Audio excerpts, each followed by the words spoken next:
Every franchise has had its moments of greatness, but a select number of teams have had a player that was crowned the MVP. In this video, we're breaking down the last MVP from every NFL franchise. Subscribe if you love football history and stick around to find out which teams still haven't had an MVP. Starting with Josh Allen, he finally secured his long-awaited MVP in 2024. He became the first quarterback in Bills history to earn the honor. He threw for 3,731 yards, 28 touchdowns, and 6 interceptions. This also came with a 63.6 completion rate, and on the ground, he added 531 rushing yards and 12 touchdowns. This showcased his dangerous dual threat capabilities, and Allen's leadership was pivotal to guiding the Bills to a 13-4 record in the AFC Championship game appearance. Next is Lamar Jackson. Lamar proved he could win in a different style. In 2023, he became a solid passer while still being a nightmare on the ground. Jackson threw for 3,678 yards, 24 touchdowns, and 7 interceptions. This also came with 821 rushing yards and 5 rushing touchdowns. But more importantly, the Ravens finished 13-4 and locked up the #1 seed in the AFC. Next up is Patrick Mahomes in 2022. 2022 wasn't Mahomes' flashiest year, but he still put up some solid numbers. He passed for 4,183 yards, 28 touchdowns, and 10 interceptions. Despite missing key receivers throughout the year, he still did his thing. Mahomes showed that even when his weapons aren't elite, the Chiefs went 11-6, won the AFC West again, and Mahomes earned his second MVP in just 6 seasons. In 2021, at age 38, Aaron Rodgers made back-to-back MVPs with another surgical season. He threw for 4,115 yards, 37 touchdowns, and just 4 interceptions with a ridiculous 111.9 passer rating. Green Bay went 13-4, secured the #1 seed in the NFC, and Rodgers showed he still had complete control of the offense. 2020 might have been Rodgers' most efficient season ever. He threw 48 touchdowns to only 5 interceptions and led the league with a 121.5 passer rating and passed for 4,299 yards. He was unstoppable inside the red zone, and the Packers finished 13-3, dominating the NFC North. This was vintage Rodgers, accurate, decisive, and deadly. Lamar Jackson's first MVP campaign in 2019 was one of the most electric seasons ever had. He led the NFL with 36 passing touchdowns, 3,127 passing yards, and he also ran for 1,206 yards with 7 rushing touchdowns. He became the first player in NFL history with over 3,000 passing and 1,000 rushing yards in a season. Baltimore finished the season 14-2, and Jackson was the unanimous MVP. In 2018, Mahomes was on his second year, but it was technically his rookie year since he only made 1 start in year 1. Mahomes threw for 5,097 yards and a jaw-dropping 50 touchdowns, joining Peyton Manning and Tom Brady as the only QBs to do so. He added 12 interceptions with a 113.8 passer rating, and he led the Chiefs to a 12-4 record, which was the start of a dynasty. In 2017, at 40 years old, Tom Brady still had it. He led the league with 4,577 yards, threw 37 touchdowns and 8 interceptions with a 102.8 passer rating. The Patriots went 13-3, and Brady won his 3rd MVP, proving age wasn't a factor for him. Matt Ryan had a career year in 2016 under Kyle Shanahan's offense.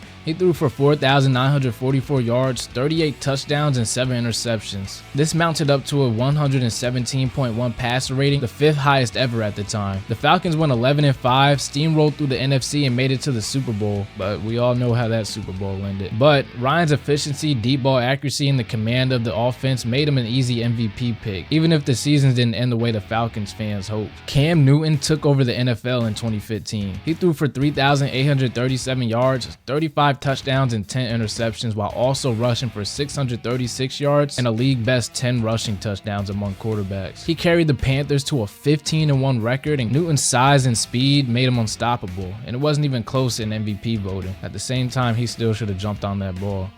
Rodgers was in full control in 2014, throwing for 38 touchdowns to just 5 interceptions and finishing with 4,381 passing yards and 112.2 passer rating. The Packers went 12-4, and Rodgers was nearly perfect at home, throwing 25 touchdowns and 0 picks at Lambeau. This was arguably his most in-the-zone season. In 2013, this wasn't just the MVP level. This was a record-breaking season for Peyton Manning. He threw for 5,477 yards and 55 touchdowns, both of which still stand as NFL records. The Broncos went 13-3 and had the highest scoring offense in league history at the time. At age 37, Manning redefined what a pocket passer could do in a modern offense. In 2012, fresh off ACL surgery, Adrian Peterson rushed for 2,097 yards, which was just 8 yards shy of breaking Eric Dickerson's all-time record. Peterson added 12 touchdowns and carried the Vikings to a 10-6 playoff berth with Christian Ponder at quarterback. It was a throwback MVP. No QB, just pure dominance from a running back. And this reminded everyone that AP was just built different. 2011 Aaron Rodgers was scary efficient.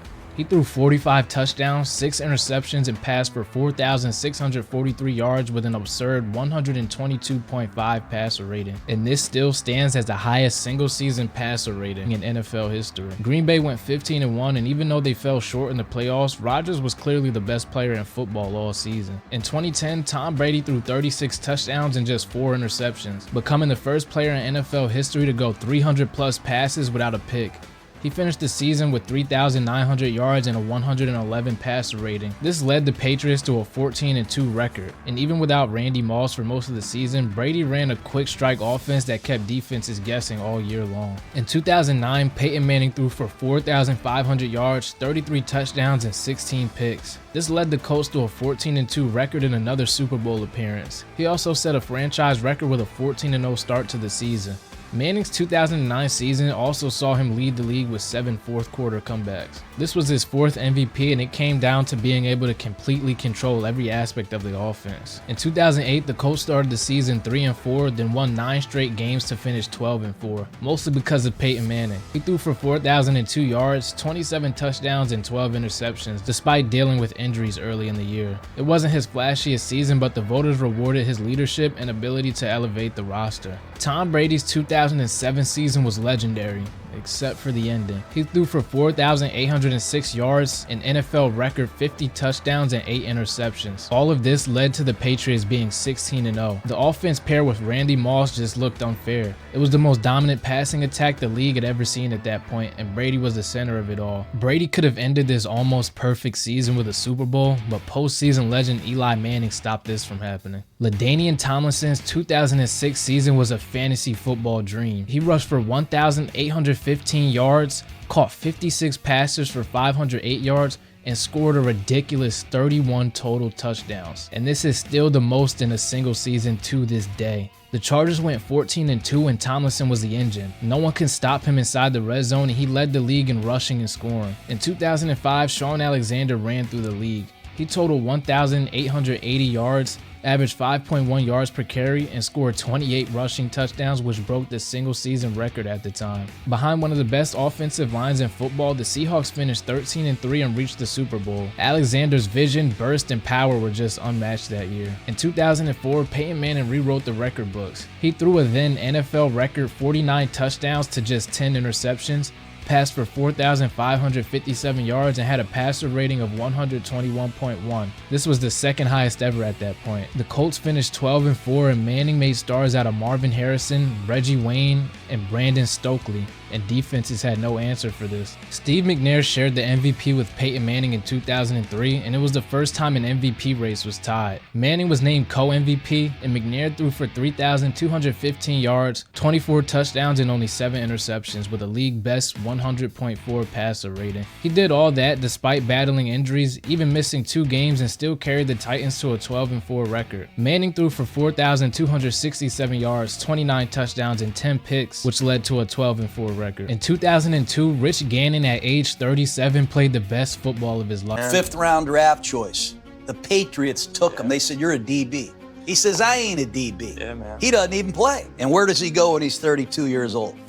The Raiders. He led the NFL with 4,689 passing yards, threw 26 touchdowns, and completed 67.6 of his passes. The Raiders finished 11-5 and made the Super Bowl behind him and John Gruden's West Coast offense. It was a textbook veteran MVP run. The MVP spark ran out during the Super Bowl, losing 48-21 and throwing 5 picks in the process. But you can't take away from what he did at an old age winning MVP. In 2000, Marshall Faulk had 1,359 rushing yards, 830 receiving yards, and scored 26 total touchdowns in just 14 games. He averaged 5.4 yards a carry and was the most versatile weapon in football. Faulk was a matchup nightmare. Too fast for linebackers, too strong for corners. He was just the definition of a dual threat. From grocery store worker to MVP, In 1999, Warner threw for 4,353 yards, 41 touchdowns, and completed 65.1% of his passes, all in his first season as a starter. The Rams went from 4-12 to 3-13, and Warner's Cinderella story ended with a Super Bowl win. In 1998, Terrell Davis rushed for 2,008 yards and 21 touchdowns, becoming just the fourth player at the time to reach the 2,000-yard mark. Denver went 14-2, and Terrell Davis was the heartbeat of a team that won back-to-back Super Bowls. He also added 217 receiving yards, and his playoff dominance only strengthened his legacy. What could have been if he had a longer career.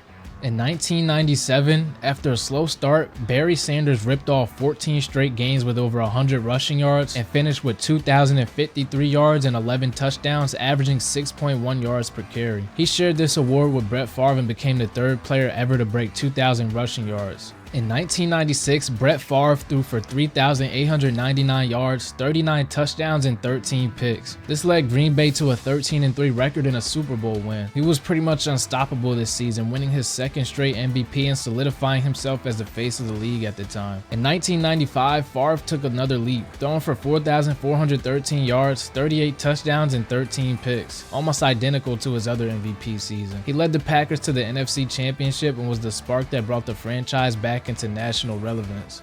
In 1994, Steve Young threw for 3,969 yards, 35 touchdowns, and 10 interceptions. He also rushed for 293 yards and 7 touchdowns. He had a 112.8 passer rating, and the 49ers went 13-3 before winning the Super Bowl. Young fully stepped out of Montana's shadow that year. What a way to end his MVP season. In 1993, Emmitt Smith ran for 1,486 yards, caught 57 passes for 414 more, and scored 10 touchdowns despite missing the first 2 games over a contract dispute. He led the NFL in rushing and helped Dallas to a 12-4 record in another Super Bowl. Emmitt's toughness, especially playing through a shoulder injury, defined that season. In 1992, Steve Young cemented himself as the guy in San Francisco. He threw for 3,465 yards, 25 touchdowns, and 7 picks. He also rushed for 289 yards and 4 more scores. He led the NFL in passer rating at 107, and the 49ers finished 14-2. He brought athleticism and accuracy together in a way that few seen at this time. In 1991, Thurman Thomas was the engine of the Bills' high-powered offense. He rushed for 1,407 yards, added 631 receiving yards, and scored 12 total touchdowns. Buffalo went 13-3, and Thomas led the league in yards from scrimmage for the 3rd straight season. He was a complete back in an era which really meant something. In 1990, Joe Montana threw for 3,944 yards, 26 touchdowns, but he had 16 interceptions with a 98.3 passer rating. Randall Cunningham probably should have won this MVP, but San Francisco went 14-2, and Montana led 5 fourth-quarter comebacks that year.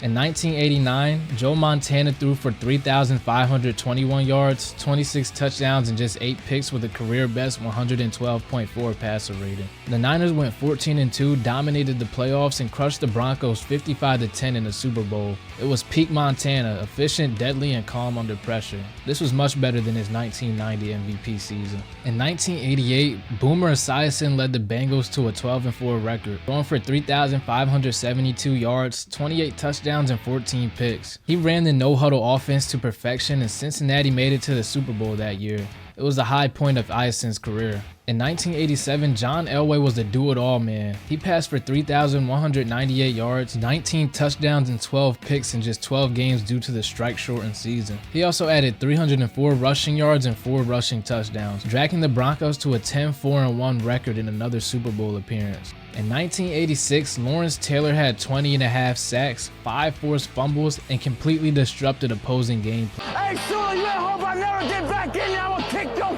ass. He became just the 2nd defensive player to ever win MVP and helped lead the Giants to a 14-2 record and a Super Bowl title. No one in history played linebacker quite like him.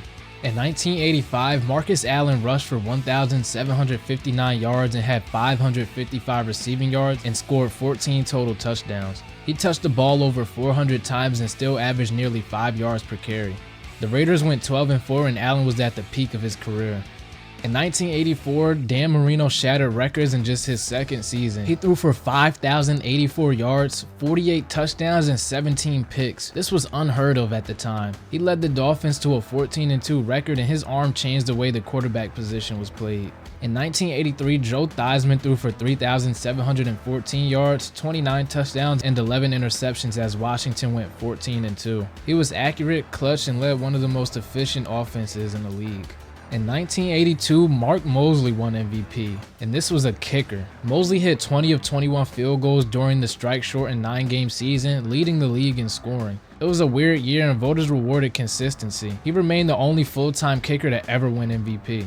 In 1981, Ken Anderson threw for 3,754 yards, 29 touchdowns, and 10 picks. He also completed 62.6% of his passes, which was elite for the era. He led the Bengals to a 12-4 record in a Super Bowl appearance, which was their first ever. In 1980, Brian Sight threw for 4,132 yards, 30 touchdowns, and 14 picks, leading the Browns to an 11-5 record. Cleveland's offense, which was nicknamed the Cardiac Kids, won multiple close games, and Sight was the steady hand behind all of it.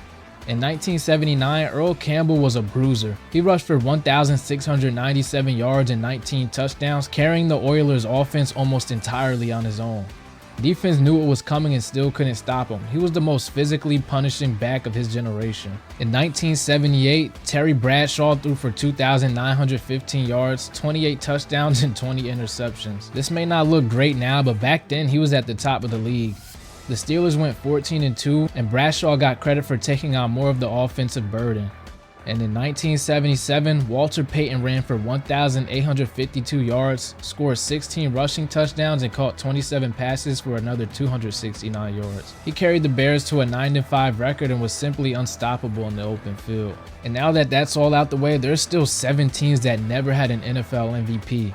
These teams are the Cardinals, Eagles, Texans, Jaguars, Buccaneers, Saints, and Jets. Some have come close. Randall Cunningham in 1990. Breeze had multiple 5,000-yard seasons, but none have cracked through. So which one of these teams do you think will finally break the drought? And who has the most dominant MVP season ever? Drop a comment and subscribe if you love NFL history. We got deep dives on the way, and this was every franchise's last MVP.